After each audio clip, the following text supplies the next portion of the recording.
দীর্ঘ ২৭ বছরেও প্রদীপ লাল ও কুসুম প্রিয় চাকমা হত্যাকাণ্ডে জড়িত খুনিদের গ্রেপ্তার ও বিচার হয়নি।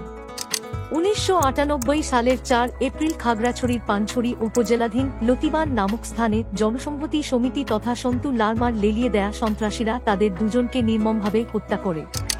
এ হত্যাকাণ্ড ছিল পার্বত্য চুক্তির পর পার্বত্য চট্টগ্রামে প্রথম ভ্রাতৃহত্যার ঘটনা।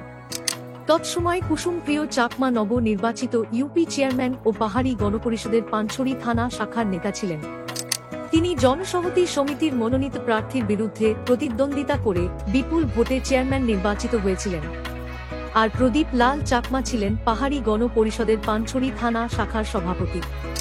জানা যায়, সেদিন কুসুম প্রিয় চাকমা ও প্রদীপ লাল চাকমাকে জেএসএস সভাপতি সন্তু লারমা ডেকে পাঠালে তারা তাঁর সাথে সাক্ষাৎ করতে খাগড়াছড়ি সার্কিট হাউসে গিয়েছিলেন।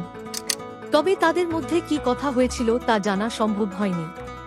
সন্তু লারমার সাথে কথাবার্তা শেষে কুসুম প্রিয় ও প্রদীপ লাল চাকমা সার্কিট হাউস থেকে বেরিয়ে পানছড়ির উদ্দেশ্যে রওনা দেন।